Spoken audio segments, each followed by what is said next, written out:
सिद्धों को नमः। ऋषभ अजित संभव अभिनंदन सुमति पद्म सुभाष जिनराय सुमति पद्म सुभाष जिनराय चंद्र पुष्प शीतल श्रेयांसन वासु पूज्य पूजित सुरराय वासु पूज्य पूजित सुरराय विमल अनंत धर्म जस उज्ज्वल विमल अनंत धर्म जस शांति गुण तुअर भल्ली मनाय मुनि सुरत नमिने वर्धमान पद पुष्प चढ़ाय वर्धमान पद पुष्प चढ़ाय चौबीसों के चरण कमल में चौबीसों के चरण कमल में मेरा वंदन गारे गारे हरिहंतों को नमस्कार शिर सिद्धों को नमस्कार जिसने राग द्वेष का मालिक जीते सब जग जान लिया जीते सब जग जान लिया सब जीवों को मोक्ष मार्ग का निष्प्रिय हो उपदेश दिया निष्प्रिय हो उपदेश दिया बुद्ध वीर जिन हरिहर ब्रह्मा बुद्ध वीर जिन हरिहर ब्रह्मा या जिनेन्द्र या हो अवतार सबके चरण कमल में वंदन होवे बारे बारे हरिहंतों को नमस्कार श्री सिद्धों को नमस्कार आचार्यों को नमस्कार उपाध्यायों को नमस्कार जग में जितने साधु गण जग में जितने साधु गण मैं सबको वंदू बारे बारे हरिहंतों को नमस्कार श्री सिद्धों को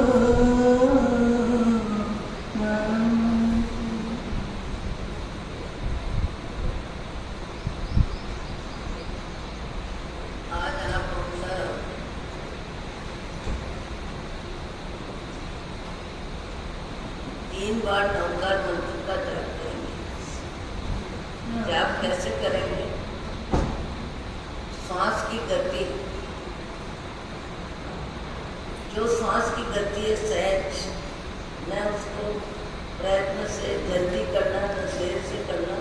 जैसे सांस चल रहा है उस सांस के साथ श्वास भीतर जाता है, नमो, बाहर आता है अजंता।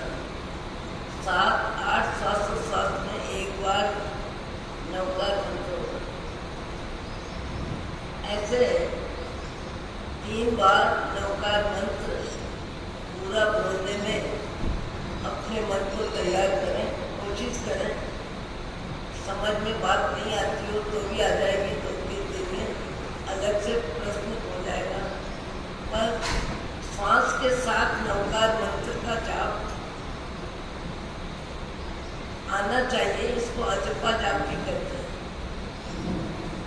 श्वास भीतर भीतर जा रहा है नमो, वापिस बाहर आ रहा है अरिहंताणम, नमो सिद्धाणम, नमो आयर्याणम, नमो उच्चारणम, नमो लोहे शब्द शब्द। ऐसो पंच नमस्कारो सब पावक पराठो मंगलानंच सभ्यसु पद्मम अवई मंगलम। इस तरह श्वास के साथ नवकार मंत्र का जाप जो करते हैं, उनके साथ मन, मंत्र और वायु, श्वासोश्वास, मन और मंत्र तीनों का समन्वय होता है। और तीनों का समन्वय होता है उस समय बाह्य जगत से संबंधित विचारों को विराम विराम विराम होता है। मन मंत्र के साथ जुड़ जाता है, मन वायु के साथ जुड़ जाता है। ऐसा नवकार मंत्र श्वासानुसंधान पूर्वक जो जाप करता है, धीरे धीरे अभ्यास बढ़ते बढ़ते 12-27 बार, और एक नवकार मंत्र की माला जब पूरी होती है तो 1 घंटा लगता है। और 1 घंटे में एक नवकार मंत्र की जो माला होती है, उस समय आपको ऐसा लगेगा कि मैं कहाँ से उठाऊं। शरीर भी स्थिर, वाणी भी स्थिर, मन भी स्थिर। ऐसा नवकार मंत्र का जाप करने का अभ्यास भी आपको करना चाहिए। नवकार मंत्र यानी सब सिद्धों को प्रणाम, सब अरिहंतों को प्रणाम। और जो परमात्मा के मार्ग में परमात्मा बनने के लिए पुरुषार्थी है, इनको प्रणाम। आचार्य के माध्यम से, उपाध्याय के माध्यम से, साधु साथियों के माध्यम से, श्रावक श्राविकाओं के माध्यम से अपन प्रणाम किनको कर रहे हैं? अनंत सिद्धों को। एक शब्द के माध्यम से अनंत सिद्धों को प्रणाम होता है। इसलिए आज भजन की जगह 3 बार नवकार मंत्र का जाप करें। नमो अरिहंताणम। श्वास भीतर जा रहा है, नमो। श्वास बाहर आ रहा है, अरिहंताणम। नमो सिद्धाणम, नमो आयर्याणम, नमो उज्जायाणम, नमो लोहे सब साधनम। ऐसो पंच नमस्कारो सब पावक पदार्थो मंगलानंच सभ्यसु पद्मम अवई मंगलम। एक बार नवकार मंत्र श्वासोश्वास में हुआ, ऐसे दूसरी बार श्वास भीतर जा रहा है, नमो, बाहर आ रहा है अरिहंताणम, नमो अरिहंताणम, नमो सिद्धाणम, नमो आयर्याणम, नमो उज्जायणम, नमो लोहे सब साधनम। ऐसो पंच नमस्कार सब पावक पदार्थो मंगलानंच सभ्यसु पद्मम अवई मंगलम। नमो अरिहंताणम, नमो सिद्धाणम, नमो आयर्याणम, नमो उज्जायणम, नमो लोहे सब साधनम। ऐसो पंच नमस्कारो सब पावक पदार्थो मंगलानंच सभ्यसु पद्मम अवई मंगलम। सिद्धाणम, बुद्धाणम, पारगयाणम, परम्पर गयाणम, लोहतुंग गयाणम, नमो सया सब सिद्धाणम। इको भी नमस्कारो जिनवर वस्त्र वर्तमान संसार सागराओ तारे नरम्बर नारियो। अहो अहो श्री सद्गुरु करुणा सिंधु अपार, आपा मर पर प्रभु करे। अहो अहो उपकार। अनंत शुद्ध आत्माओं को नमस्कार। शुद्ध आत्मा स्वरूप प्राप्ति का लक्ष्य जिनका बन चुका, प्रयत्नशील उन सभी साधकों को नमन नमन नमन। प्रभु परमात्मा देवाधिदेव भगवान महावीर स्वामी के शासन में राजस्थान की धरती, कोटा शहर, दादाबाड़ी परिसर में आप हम सब सम्मिलित है चेतन चिदानंद को जागृत करने के लिए। बाह्य जगत से मन को हटाकर सत्संग और स्वाध्याय में जोड़ने के लिए आप हम सब यहाँ बैठे हैं। आपने कल एक शब्द सुना, एक भक्त जिससे मैंने प्रश्न किया कि आप खड़े खड़े झाड़ू क्यों लगाते हैं,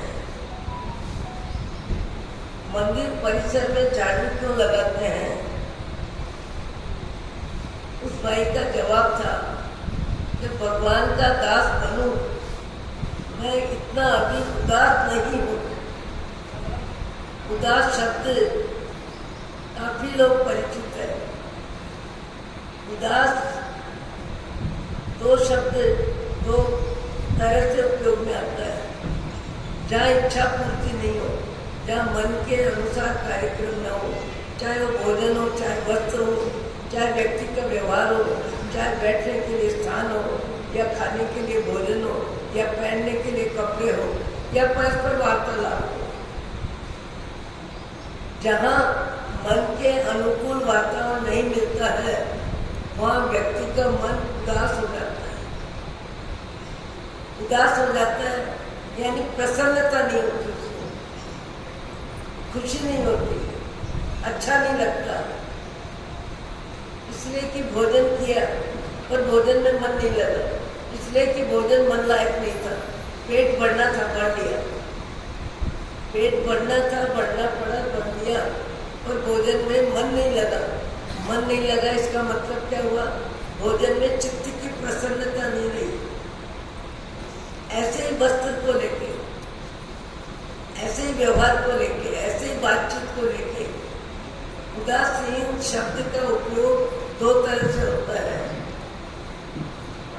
संसार में जिसे जो चाहिए,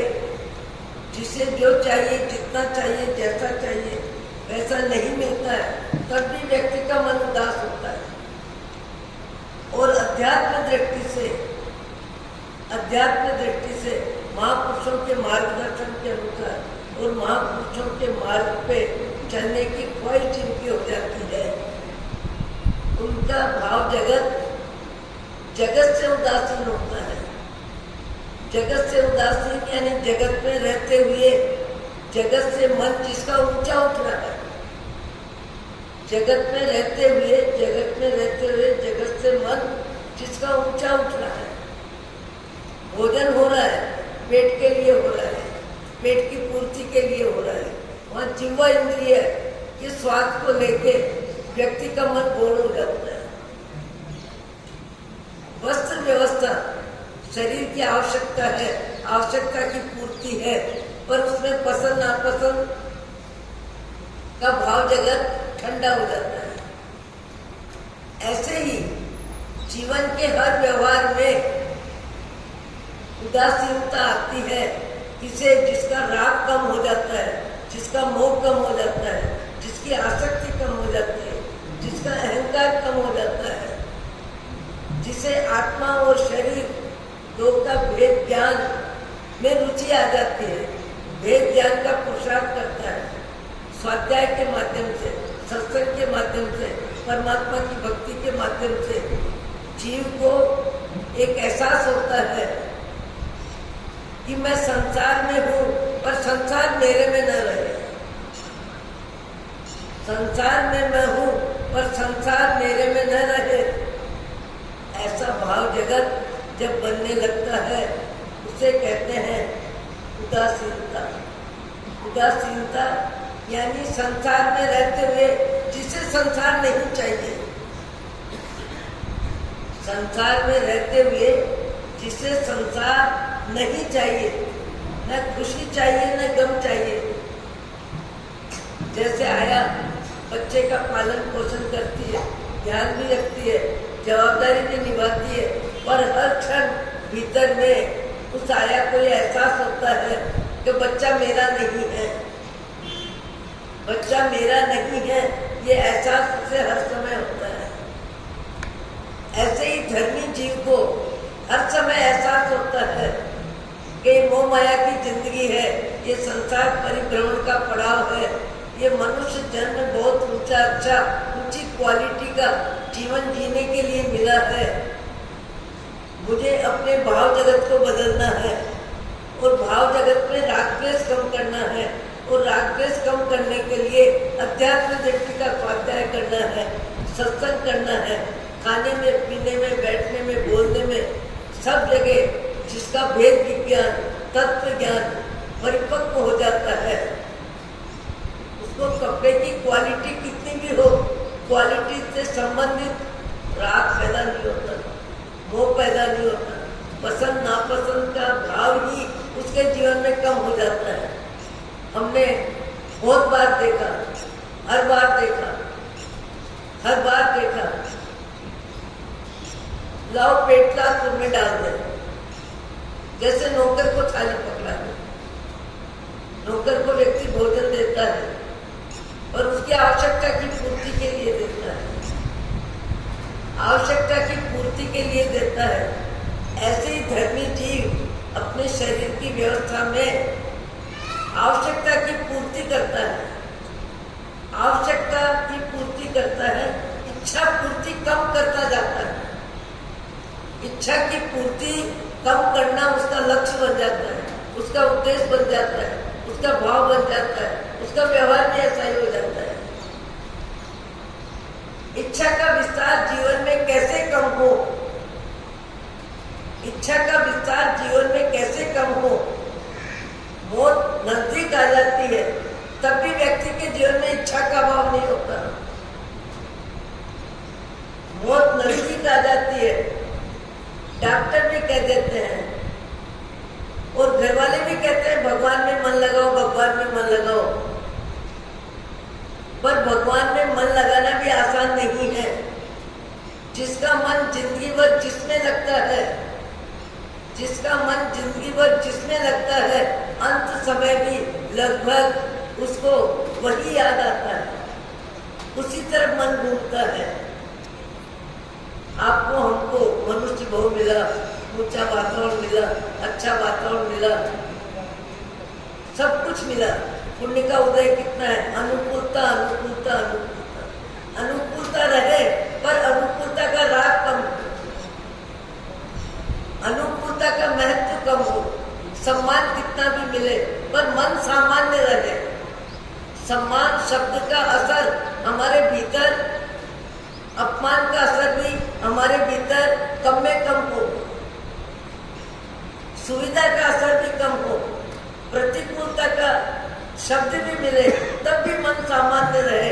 ये स्थिति जीवन में आ सकती है। कब आ सकती है?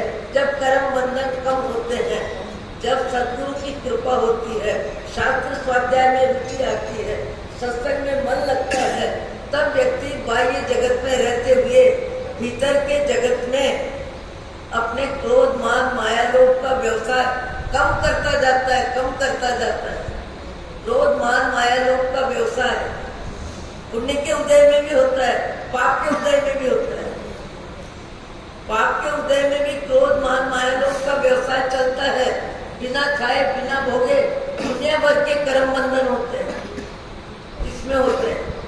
मैंने 2 दिन पहले भी कहा, ये शब्द सामान्य नहीं है, भूलने लायक नहीं है, काम में लेने लायक है कि सबसे ज्यादा कर्म बंधन व्यक्ति का अभिलाषा में होता है।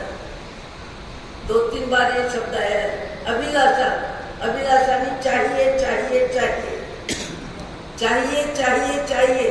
पुण्य का उदय होगा तब वो निमित्त मिलेगा, चाहे पोते का जन्म हो, चाहे बेटे का जन्म हो, चाहे घर का मकान बने, चाहे सर्विस लगे, चाहे पद मिले कि पैसा मिले। जब समय आएगा पुण्य का उदय होगा, पुरुषार्थ सफल होगा, सफल होगा तब आपकी इच्छा पूर्ति होगी। पर इच्छा पूर्ति होने से पहले इच्छा पूर्ति हो, इन भावों में व्यक्ति का कितना समय निकलता है, इच्छा पूरी हो, बार बार मन जाता है ऐसा हो, ऐसा हो, ऐसा हो, ऐसा हो, ऐसा हो, ऐसा हो। मन हर समय शरीर के घेरे में घूमता है, शरीर से संबंधित विचार चलते हैं, चाहे अतीत को लेके चले, चाहे भविष्य को लेके चले, चाहे वर्तमान में चले। किसी की चूड़ी देख के आपको लगता है ऐसी चूड़ी मैं भी बनाऊं, ऐसी साड़ी मेरे भी हो, ऐसा फर्नीचर मेरे भी हो, ऐसा वैभव मेरे भी हो। जो दुनिया में अच्छी क्वालिटी का सामान है, या मकान है, या दुकान है, या फर्नीचर है, सामान्य व्यक्ति, बाह्य आत्मा, मिथ्यामति है जिसकी, शरीर में मेरे का घेरा है, शरीर से ज्यादा जिसकी जानकारी में कोई महत्व की चीज ही नहीं है, ऐसे भी व्यक्ति है संसार में। धर्म भी करते हैं, माला भी फेरते हैं, सामायिक भी करते हैं, तब भी करते हैं, जब भी करते हैं। पर कभी कभी किसी किसी को शरीर मैं हूं ये मान्यता बदलती नहीं है, शरीर मैं हूं ये मान्यता बदलती नहीं है। जीवन भर शरीर शरीर शरीर शरीर शरीर ही करते। हम साउथ में एक गांव में गुजर रहे थे, हमारे साथ जो इस समय साथी जी है वो नहीं थे। उस समय हमारी गुरु बने चंद्रपाल सिंह जी महाराज, मनोज सिंह जी महाराज, चंद्रकांत सिंह जी महाराज, मंजुला समाज दूसरी गुरु बहने जो हमारी हकीकत में गुरु बहने थी, वो साथ में थे। उस समय हम एक गांव में गए और एक गांव में जाने के बाद बैठे और बैठ के बातचीत करने लगे। तो माँ साहब कहने लगे महाराज कुछ सुनाओ। मैंने कहा हम सुनाए, उससे पहले आप भी कुछ सुनाओ। बोले क्या सुनाओ? मैंने कहा आपको जो जानकारी है वो सुनाओ। तो उन्होंने सुनाना चालू किया। मेरा जन्म कहाँ हुआ, मेरे माता पिता, मेरे भाई बहन, मेरी पढ़ाई लिखाई, मेरी शादी, मेरा विवाह, मेरे बच्चे, मेरे पोते, सारा संसार का शब्द ज्ञान जितना उनको था सब बोलते गए, बोलते गए, बोलते गए, बोलते गए, बोलते जा रहे, बोलते जा रहे, बोलते जा रहे हैं। पर पूरे शब्दों में 10-15 मिनट का समय लग गया। सारा संसार आ गया, संसार का संबंध आ गया, परिग्रह आ गया, परिवार आ गया, कपड़ा आ गया, मकान आ गया, सब आ गया। पर एक शब्द जो आना चाहिए वो नहीं आया। मैंने पूछा कि मैंने आपको कहा आपका परिचय दे, तो उस परिचय में मेरी अपेक्षा आपसे ये थी कि आप ये बताएं कि आप कौन हैं, आप कौन हैं, आप कौन हैं। नहीं बता पाए। पूरा जीवन निकल गया, पुण्य पाप समझ में आ रहा है, पर मैं आत्मा हूं ऐसा भाव शब्दों में आया ही नहीं। मैं आत्मा हूं ऐसा भाव शब्दों में आया ही नहीं। जब तक आत्मा के प्रति हमारी रुझान नहीं होगी, सम्यक ज्ञान नहीं होगा, वहां तक व्यक्ति शरीर को ही सब कुछ महत्व देता है और शरीर की जिंदगी को ही अपनी जिंदगी मान के चलता है। और सुख दुख में रोना, हंसना, राजी नाराज होना जिंदगी भर चलता रहता है, जिंदगी भर चलता रहता है। और जिंदगी भर पुण्य पाप का खेल तो चलता ही है, चलता ही है, चलेगा। जैसे जिसने कर्म बंधन किए हैं उसके जीवन में उदय की फिल्म आएगी। उदय की फिल्म को जीना कैसे, ये जानकारी सत्संग में होती है, ये जानकारी स्वाध्याय में होती है, ये जानकारी मैं आत्मा हूं। अब आपको ये कैसे माने, मानने में तकलीफ क्या है ये बताओ। आप इस शरीर में कब से हैं, इस शरीर में कब से हैं? शरीर बाहर आया उससे पहले माता के गर्भ में थे। संसार में जितने भी मनुष्य है, चाहे स्त्री है कि पुरुष है, सबकी जन्म की व्यवस्था एक ही है।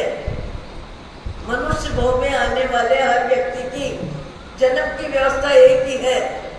जन्म हुआ उस समय हमारा बच्चे का शरीर कैसा था, रोते हुए बाहर आए, हमारा शरीर कैसा था। उससे पहले 9 महीने हर जीव गर्भ में ही उसका शरीर बनता है, गर्भ में ही शरीर परिपक्व होता है। 9 महीने में माँ के पेट में ही उसको सब कुछ मिलता है। यहाँ हवा कम हो तो कैसा लगता है, और गर्भ में हवा कहाँ से मिलती है। हर जीव का एक ही क्रम है, जन्म और मृत्यु सबके लिए समान है। जितने लाखों करोड़ों मनुष्य हैं, सबका जन्म होता है, जन्म के बाद जीवन चलता है, और जीवन में व्यवस्था रहती है, व्यवस्था में विविधता रहती है, और विविधता में पुण्य पाप का खेल चलता है। और उस खेल को खेलते खेलते ही व्यक्ति का जब समय पूरा होता है, चाहे हंसते हुए, चाहे रोते हुए, चाहे दुखी, चाहे सुखी, चाहे बीमार, कैसी भी स्थिति में उसको यहाँ से रवाना भी होना है। आया है वो जाएगा, सबको पता है, सबको पता है। आया है वो जाएगा। योग है वहाँ वियोग है, निश्चित रूप से है। पर योग मिलने के बाद, योग मिलने के बाद उपयोग कैसे करना, शरीर का उपयोग, बुद्धि का उपयोग, विचारों का उपयोग, उपयोग कैसे करना। मनुष्य जन्म मिला, मनुष्यत्व का विकास हो, हमारा जीवन इतना ऊंचा, इतना ऊंचा, इतना ऊंचा उठे कि हमारे आसपास मिलने वाले, बैठने वाले, बोलने वाले हमारी अच्छाई बोलते ही जाए, बोलते ही जाए, बोलते ही जाए, हमारी अच्छाई बोलते ही जाए। ये अच्छाई कहाँ आती है? भीतर में, भाव में आती है, भाव से आती है। जब आत्मा का ज्ञान हो जाता है तब व्यक्ति का भाव जगत बदलता है। उससे पहले भी सत्संग और स्वाध्याय के माहौल में व्यक्ति का भाव जगत बदलता है। कई व्यक्तियों का भाव जगत परोपकार में ही रुचि लेता है, कई व्यक्तियों का भाव जगत संचय में ही रुचि लेता है। और चाहिए, और चाहिए, और चाहिए, और चाहिए, और जितना मिले कम ही लगता है। जिंदगी पूरी होती है, इच्छाएं पूरी नहीं होती। जिंदगी पूरी होती है, इच्छाएं पूरी नहीं होती। पर कई व्यक्ति जीवन में ऐसे भी मिलते हैं जो सीमित साधनों में जीते हैं, सीमित विचारों में जीते हैं, ऊंचे विचारों में जीते हैं, अच्छे विचारों में जीते हैं, और अपने शक्ति के अनुसार परोपकार में जिनकी रुचि होती है। क्योंकि मनुष्य भाव में 2 कार्य सबसे महत्वपूर्ण है, परमात्मा का स्मरण और परोपकार। मनुष्य भाव के अतिरिक्त देवगति में भी व्यवस्था नहीं है, तिर्यंची में भी व्यवस्था नहीं है, तिर्यंची में भी व्यवस्था नहीं है परमात्मा का स्मरण और परोपकार। और नरक की तो बात ही छोड़ दे। ये मनुष्य भाव का ही चांस है कि ज्यादा में ज्यादा परमात्मा का स्मरण और ज्यादा में ज्यादा परोपकार। हम लोग गांव-गांव में घूमते हैं, कई जगह उतरते हैं, कई प्रकार के मनुष्य मिलते हैं, कई प्रकार के स्वभाव देखने को मिलते हैं। एक जगह हम उतरने लगे तो एक महेश्वरी समाज के भाई साहब थे, कहने लगे, महाराज जी हम तो कब से बात देख रहे हैं, हमको मालूम पड़ा जैन साथी जी आ रहे हैं, जैन साथी जी आ रहे हैं। मैं तो कब से प्रतीक्षा कर रहा हूँ, मैं तो काम पे भी नहीं गया जल्दी। मैंने कहा चलते चलते थक गए, कहीं बैठ गए, देर हो गई। बोले ठीक, अब तो आप आहार पानी लो। मैंने कहा आहार पानी तो शरीर के साथ जरूरी है, चलता ही है। आहार पानी दिया, हमने लिया। फिर कहने लगा, महाराज अब मैं जाता हूँ, और मैं वहीं जाता हूँ जहाँ से आप आए हो। मैंने कहा हम आए हैं, आपको मालूम है कि आप चल के आए हो, वहाँ पे आपने देखा होगा कई खेत आए होंगे। एक ऐसा भी खेत आया होगा जिस खेत में आम के पेड़ ही पेड़ हैं। यहाँ भी आपके आम के पेड़ हैं, दादाबाड़ी में भी कमाल है, वृक्षों का परिवार।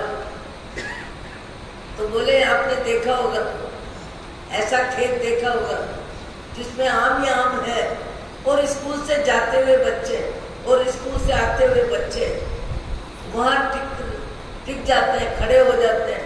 और आम कोई तोड़ता है, कोई चढ़ता है, कोई उतरता है, कोई खाता है, कोई खिलाता है, कोई अपने मित्रों को, परिचितों को बांटता है। ये क्रिया आपने देखी होगी। मैंने कहा देखी थी।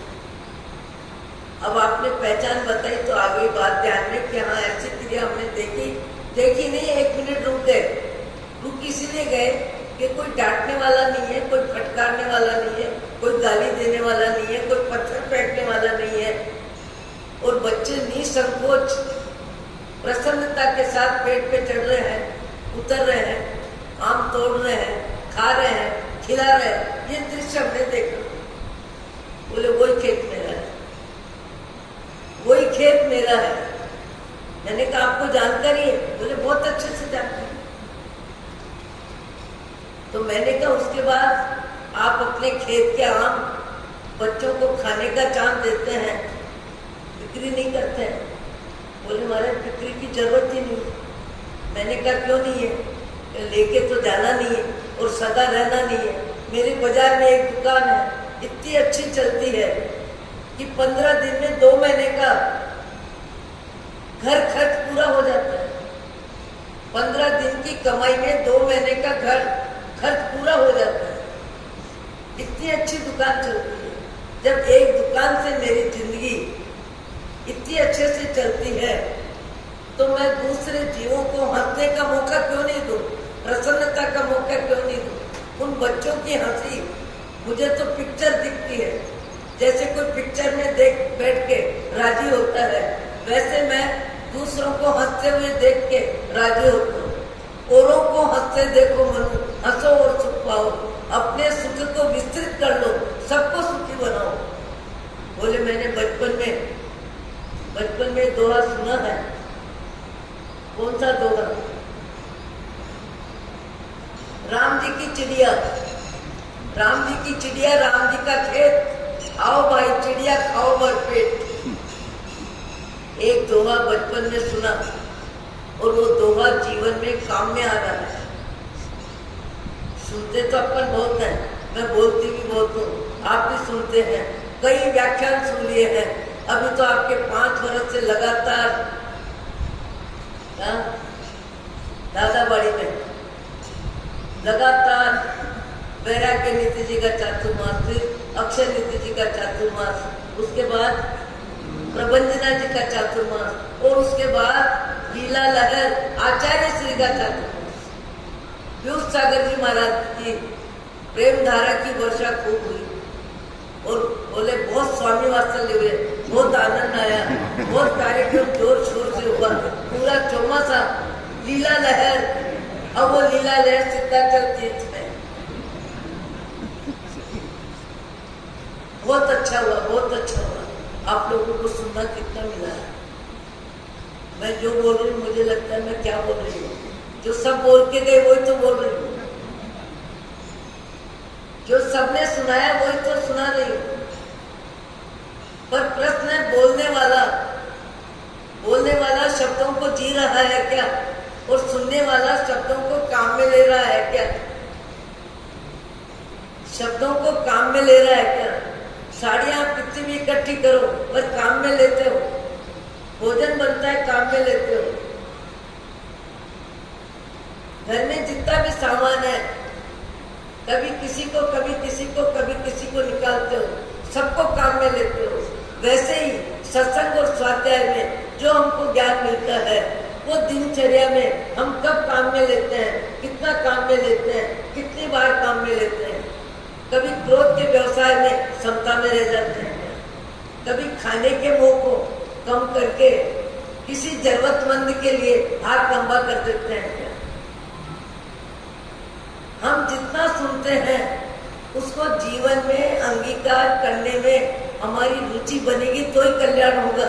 रुचि स्वयं को ही बनानी होगी, पुरुषार्थ खुद का ही होगा, किसी और का पुरुषार्थ काम नहीं आता। अपना ज्ञान ही अपने काम आता है और अपना ज्ञान ही अपने आचरण को ऊपर उठाता है। किसी की जवाबदारी कोई नहीं ले सकता, खुद की जवाबदारी खुद को ही निभानी पड़ती है। और आज भी कई मायके लाल हैं जो अपने अपने जीवन को ऊपर उठाते हैं, ऊपर उठाते हैं, अपने लिए कण और दूसरों के लिए मण। ऐसे भी व्यक्ति है संसार में। अपने लिए मण और दूसरों के लिए कण, ऐसे भी व्यक्ति है संसार में। सब क्वालिटी के लोग होते हैं और सब अपने अपने मन को समझते भी हैं, जांचते भी हैं, देखते भी हैं। थेरूसा बंसारी घी का व्यापार है और घी के व्यापार में रोटी आराम से चल रही है। उनको पेट पालन करना जरूरी लगता है, पर पाप में उनकी मानसिकता इतनी ज्यादा रहती है कि परिवार का पालन करना है, इस झमेले में मेरी जवाबदारी है, मैं जन्मा हूँ, पर मुझे इतना पाप नहीं करना है कि जिस पाप का फल मुझे पशु गति में जाना पड़े। परिवार यहीं छूटेगा, धन यहीं छूटेगा, खाना पीना शरीर भी यहीं छूटेगा, पर मेरे पाप और मेरा पुण्य कभी छूटने वाला नहीं है। आयुष्य, पुण्य और पाप कोई किसी को दे नहीं सकता है। आपका पुण्य आपके काम आएगा, आपका पाप आपको ही भुगतान करना पड़ेगा। आपका जितना आयुष्य है उस आयुष्य को उतना ही भोगना पड़ेगा, भले साता वेदनी है चाहे असाता वेदनी है, चाहे आयु कम लेके आए हो या आयु ज्यादा लेके आए हो। आज कहीं कहीं ऐसे व्यक्ति भी देखने को मिल रहे हैं कि 105 वर्ष की आयु है और आराम से बैठे। एक बहन को मैंने देखा कि 85 वर्ष की आयु है और परिवार पुण्यशाली है। 3 बेटे हैं, बेटों के बेटे हैं, फिर बेटों के बच्चे हैं, 4 पीढ़ी घर में है, 4 पीढ़ी घर में है। जाहो जलाली है, पुण्य का उदय है, खाना पीना, हंसना बोलना, धर्म ध्यान, सारे कार्यक्रम अच्छे हैं। पर उस परिवार की जड़ 85 वर्ष की आयु में जो परदादी की जगह है, जिसके पति का बनाया हुआ बंगला है, जिसकी शादी का जेवर भी है और कई कपड़े अलमारी में भरे हैं, पर कर्म का उदय, पाप का उदय, मति की गति कहाँ खराब करी होगी, कितनी खराब की होगी, कैसे खराब की होगी, धन के लिए, धरती के लिए, अहंकार के लिए या रचना वासना के लिए। मति की गति कई कार्यों में खराब होती है, लोभ में भी खराब होती है, क्रोध में भी। हमारे ज्ञानी कहते हैं अंधा, क्रोध में अंधा, लोभ में अंधा, मोह में अंधा, काम वासना में अंधा। अंधा शब्द है जिसका विवेक 0 पॉइंट होता है। इस जीवन में उन्होंने सामायिक भी किए, प्रतिकोण भी किया है, पूजा भी की है, दान पुण्य भी किया है, पर पता नहीं किस भाव का कर्म उदय में आया है और ऐसा कर्म उदय में आया है कि पूरी मति की गति खत्म हो गई। न बेटे को पहचानते हैं, न मकान को पहचानते हैं, न पोते को पहचानते हैं, न अपनी जीने की कोई व्यवस्था की जानकारी है। जीना है क्यों पता नहीं है, खाना क्या है पता नहीं है, कौन क्या दे रहा है पता नहीं है। परिवार योग्य है, व्यवस्था देता है, पर एक कृष का शरीर, पर जीना हाथ में नहीं है तो मरना भी हाथ में नहीं है। 85 वर्ष की आयु है, बेटा बंबई से आता है, माँ माँ माँ माँ, जानती नहीं कौन बेटा, किसकी आवाज। याद रखो, जिस इंद्रिय का जितना ज्यादा दुरुपयोग करते हैं, कालांतर में कुदरत उस इंद्रिय से विपरीत व्यवस्था में देती है। कभी कभी मति की गति धन के लिए, धरती के लिए, पद के लिए, पैसे के लिए जितनी खराब हुई होगी, कैसी खराब हुई होगी, कितनी खराब हुई होगी कि पुण्य का उदय भी है कि व्यवस्था सारी अच्छी मिल रही है, पर उस व्यवस्था की कीमत क्या, खुद को जानकारी नहीं है, बिल्कुल भी जानकारी नहीं है। हम भी मंगली सुनाने गए, पहचानते नहीं है कौन है। हम मनुष्य भाव में, पुण्य के उदय में, तृष्णा को लेके, काम वासना को लेके, शरीर के मोह में, परिवार के मोह में, धन धरती के मोह में, पता नहीं कब कैसे कर्म बंधन कर लेते हैं, कितने कर्म बंधन कर लेते हैं, और वो कर्म बंधन कोई दूसरा भोगता नहीं है, जिसका कर्म जिसको ही भोगना पड़ता है। थेरूसा बंसाली शास्त्र स्वाध्याय करने वाले, सत्संग में रुचि रखने वाले, धर्म ध्यान में रुचि जिनकी थी, परिवार का पालन करना मेरा फर्ज है, पर आत्म कल्याण का पुरुषार्थ करना ये भी मेरा फर्ज है। ये अवसर भी मुझे मनुष्य जीवन में मिला है। घी के व्यापारी हैं, कई गांव की औरतें आती है और घी के व्यवसाय में उनको लाभ होता है, जितना जरूरी लाभ लेना है लेते हैं, सबको पैसे देते हैं, सब बहनें वापस जाती है, सब घी अपना तुला तुला के देके जाती है। एक बहन अपनी हांडी थेरूसा बंसाली को देती है कि इसको तोड़ के आप मेरे को पैसे दे दो। वो पैसे देना चाहते हैं पर घी तुलता ही नहीं है, बढ़ता ही जा रहा है, बढ़ता ही जा रहा है, बढ़ता ही जा रहा है। बाढ़ जितने भी रखते हैं वो सब ऊपर हो जाते हैं और घी की हांडी नीचे की नीचे ही रहती है। उन्होंने सोचा ये क्या चक्कर है, आज दिन तक इतनी बार बहनें आती है, इतना घी लेता हूँ, इतना बिक्री करता हूँ, यही मेरा व्यवसाय है, पर ऐसा दृश्य कभी नहीं आया कि सारे बाट मैंने रख दिए, उसके बाद भी बाट का पलड़ा ऊंचा है और घी का पलड़ा नीचा है। विचार करते करते उनको विचार आया तो मैंने कभी व्याख्यान में सुना था, व्याख्यान में सुनी हुई बातें भी काम में आती है। मैंने कभी व्याख्यान में सुना था एक चित्रा बेल नाम का पेड़ होता है, चित्रा बेल नाम की वनस्पति होती है और उस वनस्पति की ऐसी क्षमता होती है कि जिसका स्पर्श कर ले उसको वो अखंड बना दे। तो ऐसी चित्रा बेल जिसका मैंने नाम सुना, उस बहन को पूछा कि तुम ईंडानी क्या लगा के लाई हो? बोले सब बहनें जल्दी कर रही थी और मेरे पास टाइम नहीं था, 7 बहनों का छोड़ना नहीं था। मैं चलते चलते किसी पेड़ के डाली को तोड़ के और किसी बेल की ईंडानी बना के इसके नीचे रख के लाई। थेरूसा बंसाली समझ गए पुण्य प्रबल है, पुण्य का उदय है, छप्पर फाड़ के पैसा आता है।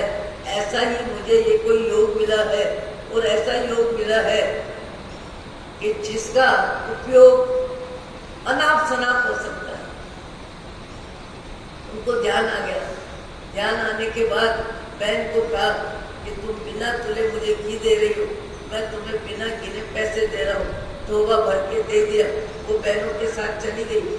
उसके बाद थेरूसा बंसाली ने सोचा इस पुण्य के उदय का उपयोग कितना करना, कैसे करना। पुण्य का उपयोग पुण्य में करना या पुण्य का उपयोग पाप में करना, तृष्णा में करना, मोह में करना, आसक्ति में करना, किस में करना। फिर उनको विचार आया ये पैसा है, ये पैसा है, कब किसका मन कितना बदलता है, कैसे बदलता है।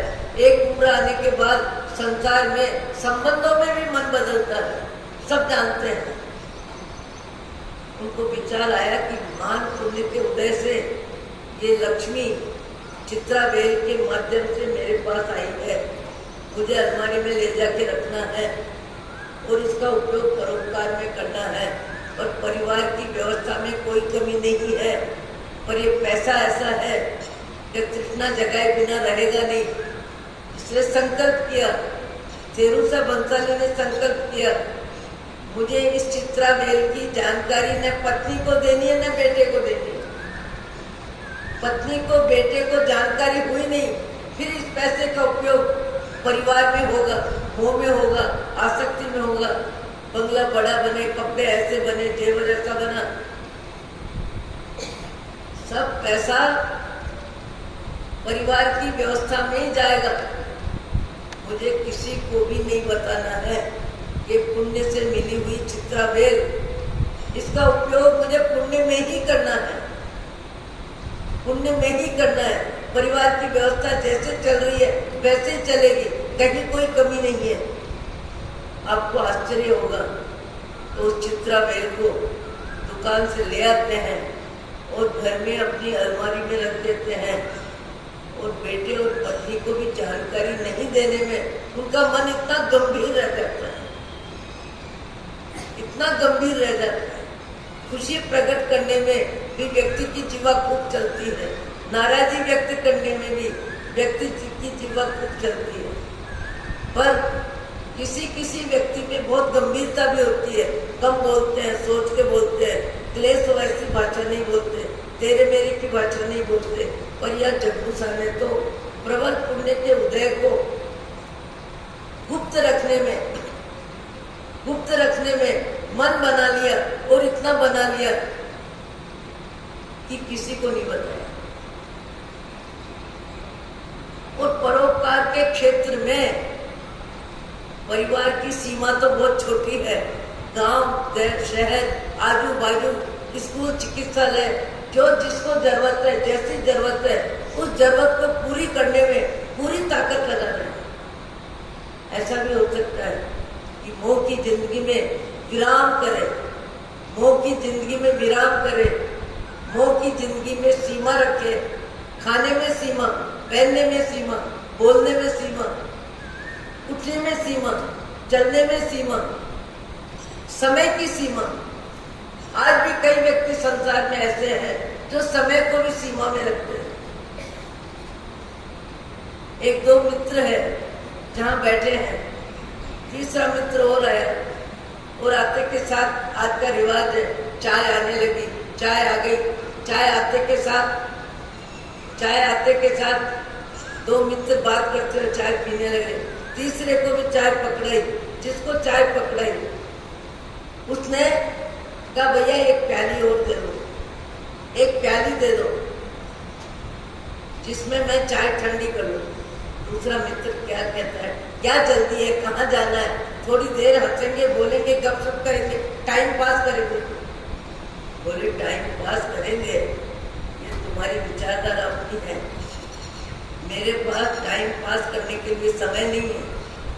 मेरे पास 15 परिवार के सदस्यों की जवाबदारी है, और मैं अपने आत्मा के लिए भी समय बचाना चाहता हूँ। मेरे को तुम्हारे साथ बैठ के चाय पीने में मेरे को प्याली दे दो भैया, प्याली चाहिए, प्याली में मैं ठंडी करके चाय पीऊंगा। क्यों?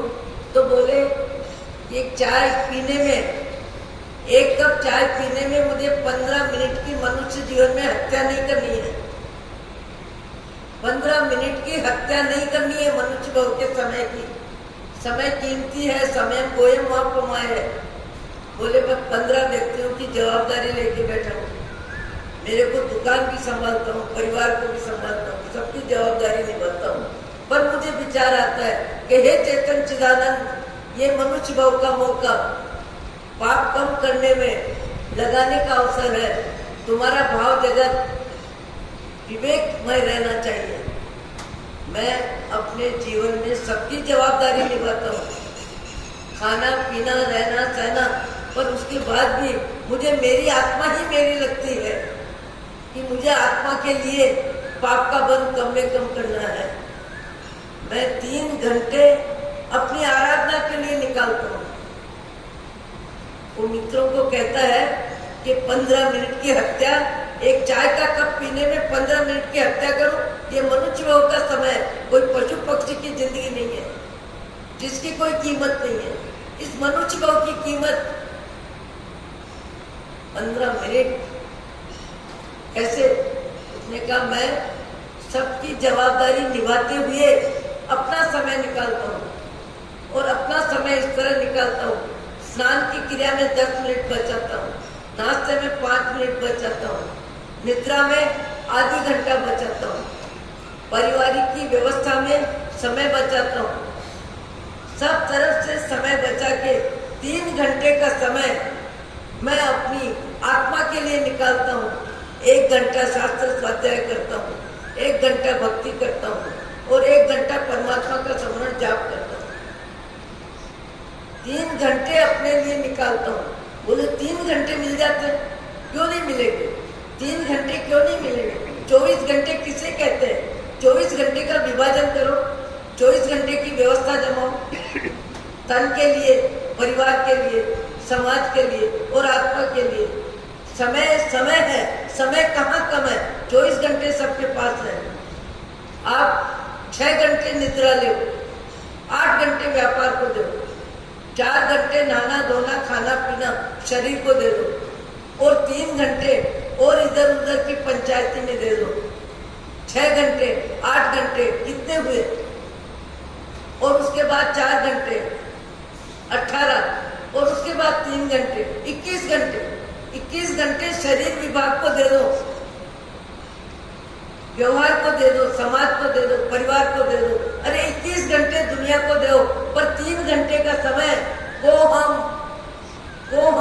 मैं कौन, मैं कहां से आया, मैं कहां जाऊंगा, मेरा वास्तविक स्वरूप क्या है, ये चिंतन मनुष्य भाव के अतिरिक्त जीव को और कहां करने को मिलेगा? कहीं नहीं मिलेगा। पशु के पास बुद्धि कितनी है? शारीरिक जिंदगी जितनी। बंदर मंदिर में जाता है, एप्पल उठाता है, संतरा उठाता है, उसे पता नहीं है मैं मंदिर में आया हूं। पशु गति में बुद्धि शारीरिक जिंदगी जितनी होती है, परिवार का मोह वहां भी होता है, रत्न वास्ता वहां भी है, चीजी विषय वहां भी है, परिग्रह वहां भी है, भय वहां भी है, मृत्यु भय। पर इससे ज्यादा पशु के पास बुद्धि नहीं है। मनुष्य की बुद्धि कमाल कर रही है। विश्व को समेट दिया, विश्व को समेट दिया। एक मोबाइल 4 शहर विदेश में रहने वाली 4 बहनों को एक मोबाइल में बता रहा है। जो कार्य कई दिनों में होता था कि गए हैं, पहुंचेंगे, चिट्ठी देंगे, 6-7 दिन में जवाब आएगा, अभी 1-1 मिनट का जवाब है। कहां से जा रहे हो, कहां जा रहे हो, कहां बीच में रास्ता बोल रहे हो। मोबाइल क्या हो गया? चमत्कार हो गया दुनिया के लिए। ऐसा चमत्कार, पर इस चमत्कार में जितना फायदा है उससे नुकसान भी कम नहीं है, अति भी कम नहीं है, और अति की गति विचित्रता भी कम नहीं है। हर प्रकार की व्यवस्था है। व्यवस्था का उपयोग कौन कैसे करता है, कितना करता है, अलग चीज है। उस व्यक्ति ने कहा ये मनुष्य भाव का समय 15 मिनट एक चाय के कप पीने में हत्या करूं। मनुष्य भाव मिला वैसे ही मिल गया। हम पानी की तरह इसको बहा रहे हैं, खाने में, पीने में, बैठने उठने में, हंसी में, मजाक में। कई व्यक्ति कहते हैं कि भगवान का नाम लेने बैठते हैं पर मन नहीं लगता है। भगवान का नाम लेने मन नहीं लगता है। दुनिया की पंचायती करने में मन लगता है, निंदा करने में मन लगता है, गपशप करने में मन लगता है, खाने में मन लगता है, पीने में मन लगता है, कपड़े बदलने में मन लगता है। एक दिन 3 पार्टी में जाना हो तो 3 बार कपड़े बदलने में मन लगता है। सामयिक करने के लिए महाराज कपड़े बदलने में आलस आता है, गर्म फूट गए।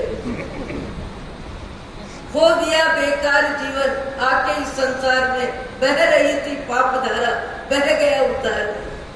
क्यों रे पापी पाप तुझे कब तक करते रहना, क्यों रे पापी पाप तुझे कब तक करते रहना है। उस व्यक्ति ने दोनों मित्रों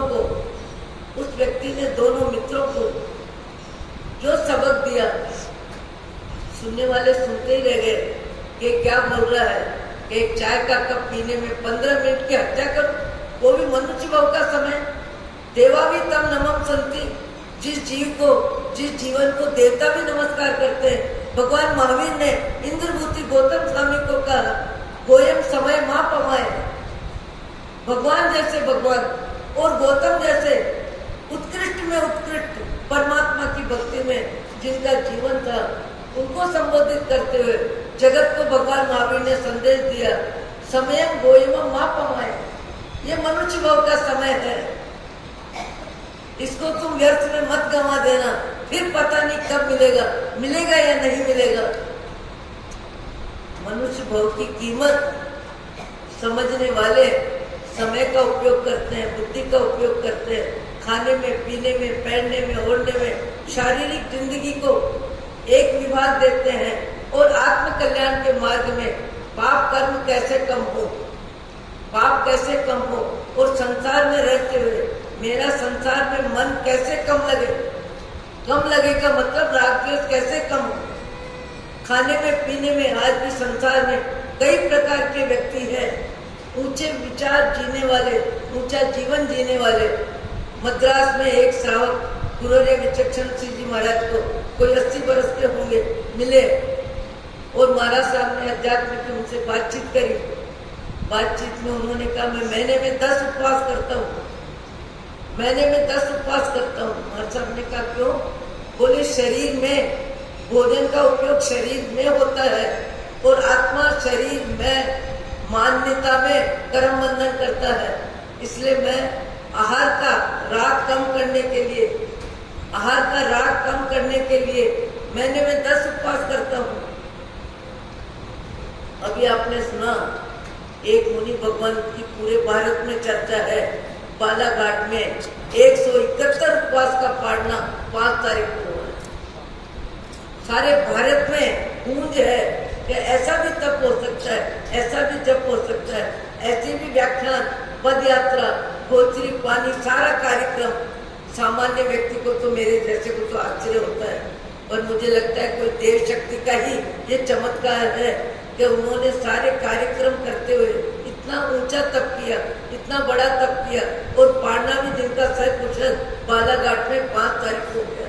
उसमें भी पैसे की भगदौड़ नहीं, उसमें भी लाखों करोड़ों की बोली नहीं। उनके निमित्त जो दर्शन करने आए 3000 आयमिलों 2 दिन पहले आयमिल किया, आयमिल का खाना था, खा के गए, भले सवेरे जो खाया कि शाम को जो खाया। ऐसे मुनि जयानंद जी महाराज के प्रशिष्य, कुशल मुनि जी के शिष्य विराट मुनि जी ने कमाल कमाल कमाल तप किया है। पद यात्रा भी कर रहे हैं, व्याख्यान भी दे रहे हैं, गोचरी भी गुरु की ला रहे हैं, और सहजता के साथ सबसे मिल भी रहे हैं। और 171 उपवास का पाड़ना उन्होंने किया। आपने, हमने, सबने सुना। ऐसी आवाज कौन नहीं सुनेगा, सबने सुनी है और सबने अनुमोदना का आनंद लिया है। उस महानुभाव को गुरुवर्य श्री ने पूछा 10 उपवास? बोले शरीर में आहार का उपयोग है, आत्मा आरूपी है, आत्मा की जानकारी में आहार होता है, ज्ञान गुण आत्मा का है, अनुभव शक्ति आत्मा की है, पर आहार का जितना भी संबंध है शरीर से है, आत्मा से नहीं है, आत्मा तो आरूपी है। तो मैं शरीर भोजन का राग कम करने के लिए, भोजन का राग कम करने के लिए महीने में 10 उपवास करता हूँ। पाड़ने में क्या करते हैं? उन महानुभाव ने कहा पाड़ने में मैं 10 आंबिल करता हूँ, हर उपवास का पाड़ना आंबिल से करता हूँ।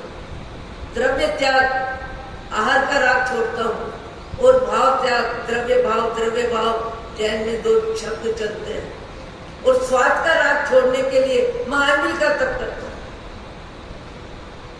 पाड़ने में स्वाद का राग छोड़ने के आंबिल का तप करता हूँ। अपने यहाँ तो पाड़ने में नीला लहर है। 21 आइटम, 27 आइटम, 15 आइटम।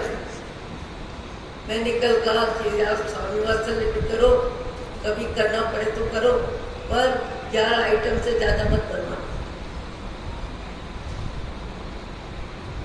उस व्यक्ति ने कहा जैन दर्शन का जानकार, जैन दर्शन को जीवन में जाने वाला, शरीर अलग आत्मा अलग, ये शरीर की खुराक है, स्वाद, शब्द, गंध, स्पर्श, ये शरीर का व्यापार है। वो 80 वर्ष के व्यक्ति जैन दर्शन में इतना अच्छा वक्तव्य दिया उन्होंने, और कहा मैं शरीर का राग कम करने के लिए उपवास करता हूँ, और स्वाद का राग कम करने के लिए। मुझे लगता है अपने तो तप में स्वाद का राग और बढ़ जाता है। ये चाहिए, वो चाहिए, ये चाहिए। कभी तो देखने को मिलता है एक एकासन में 1 घंटा ले लेता है।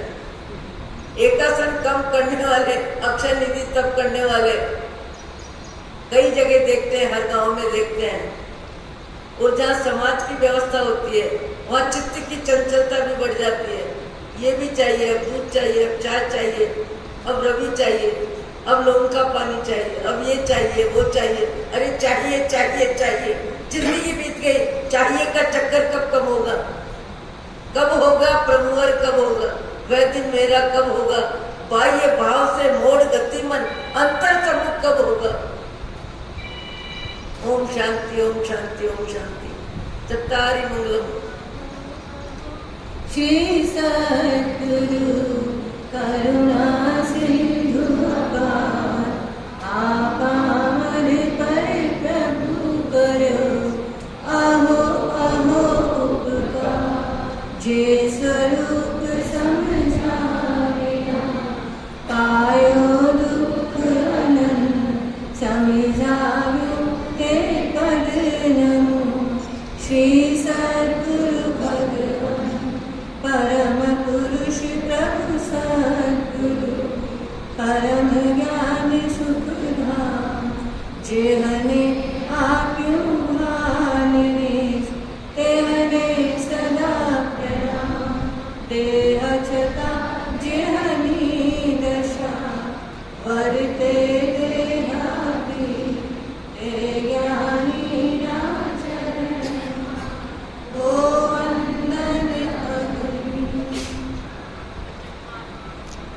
जिनके जो तप है सूर्योदय उपवास वाले सूर्योदय वज्रम पचखाई दिव्य प्यार मत्रम खाई मन साइमन अनर्थम गुणम सत्सगण पानार पुरुष चाट पुरुष मुझसे पटके जो प्यार मत्रम पण खाई मन साइमन अनर्थम गुणम सत्सगण सब समय वज्र गण से आंगिल निगे के पचखाई लेवल यत्र सब्जेक्ट मुक्ति को पंडित पटगण एकात्म व्याप्तम पचखाई दिव्य प्यार मत्रम खाई मन साइमन सागरिया गण गुरु उठन बैठम नगर सब समय वज्र गण